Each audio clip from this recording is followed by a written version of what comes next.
Hello and welcome to Spread Book Joy, where a teacher recommends great books for home or school.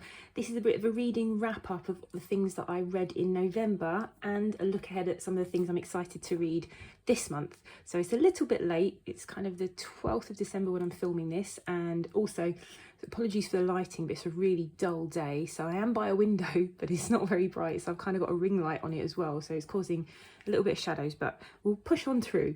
So the books that I read in the month of November included this book here, A Secret of Birds and Bone by Kieran Millward Hargrave, and I absolutely loved this book. She's a fantastic author. She's really great writer. Her descriptions are wonderful, her imagery that she creates. So just to give you a quick summary of the book, it's about a girl who lives in a house made of bone in the city of Siena in Italy. And so there are lots and lots of things made of bone, and there are bone binders, I think they're called.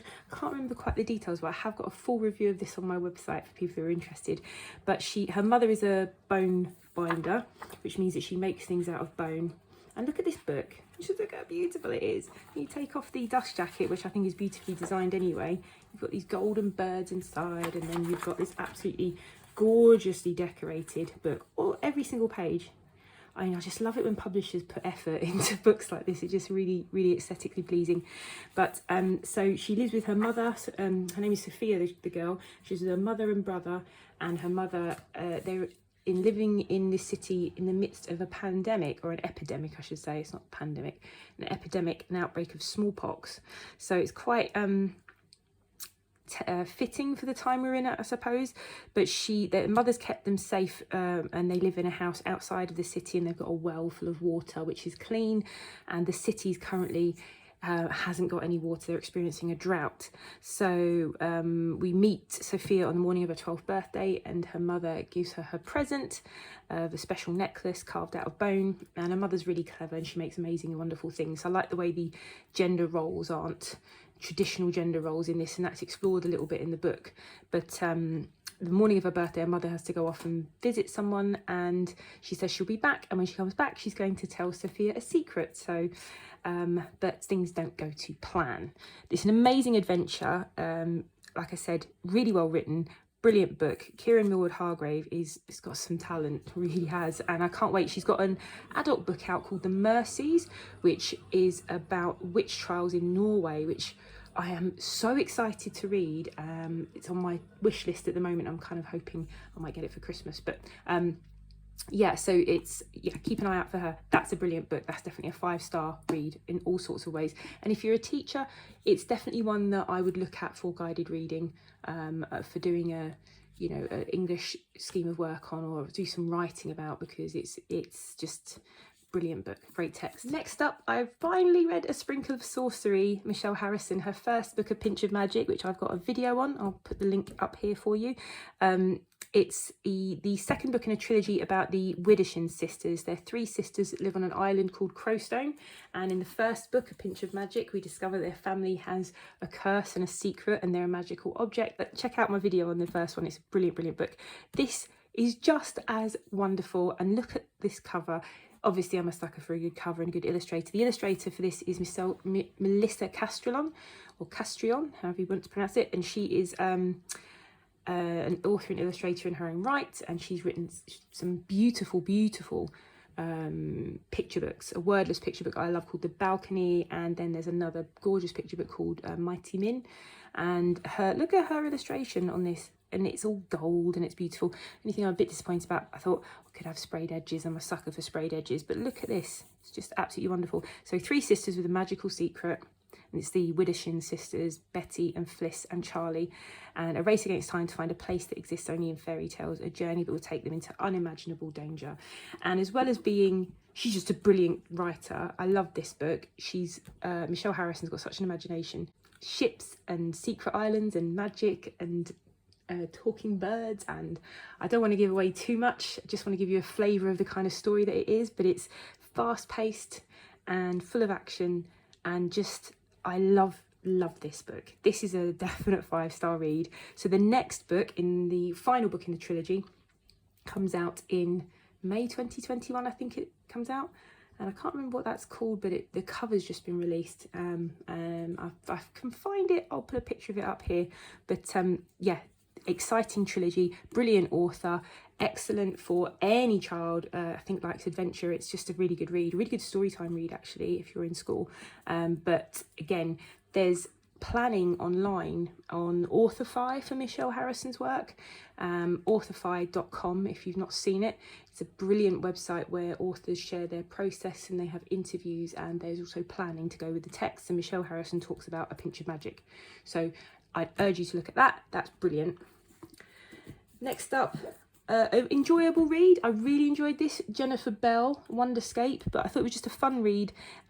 Children will enjoy it. It's based on the idea of an immersive game, and these children we meet at the start get sucked into the future in the year 2473, and they end up trapped in an online immersive reality video game full of historical figures. So you've got Isaac Newton and people like that in there, so they have to race against time to escape the game and get back to their own time.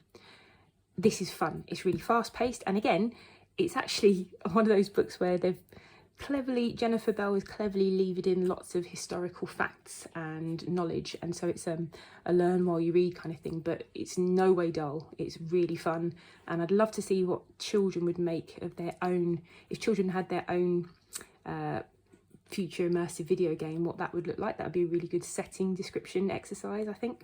Books that I'm reading this month, or excited to read this month, or hoping to read this month. This one I've started already, and this is The Castle of Tangled Magic by Sophie Anderson.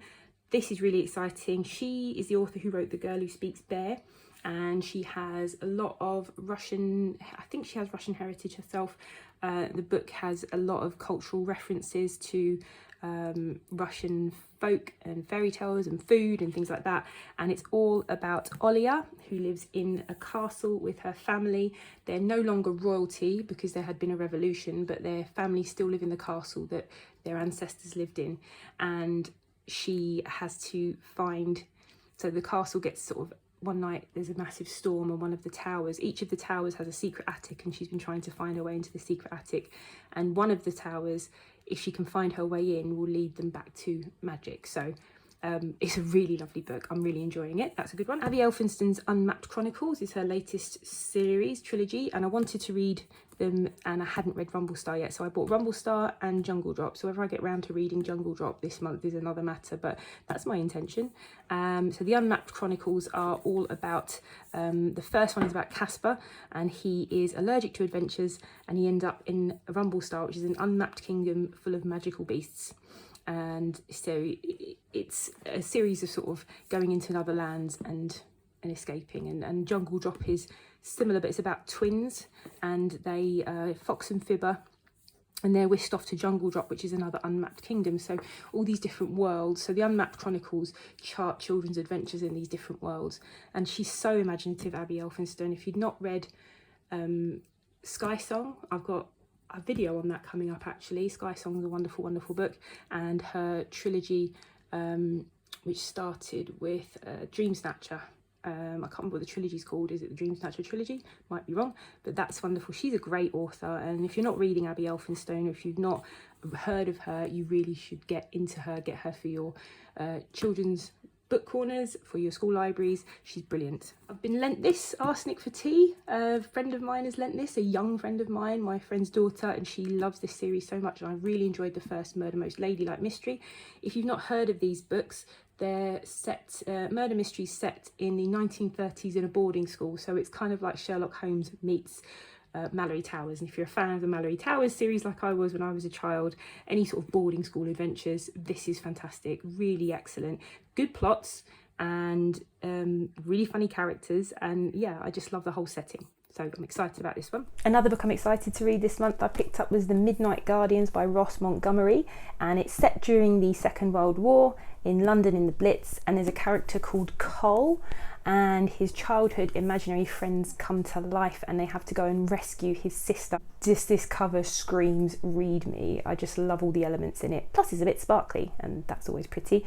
And if you're just wondering, yes, I almost forgot to talk about this, so I'm wedging this in. If you look at the continuity of my tea, I had had a big gulp of it at the end of this video and then remembered I hadn't done this book. How can I not do this book? Look at it.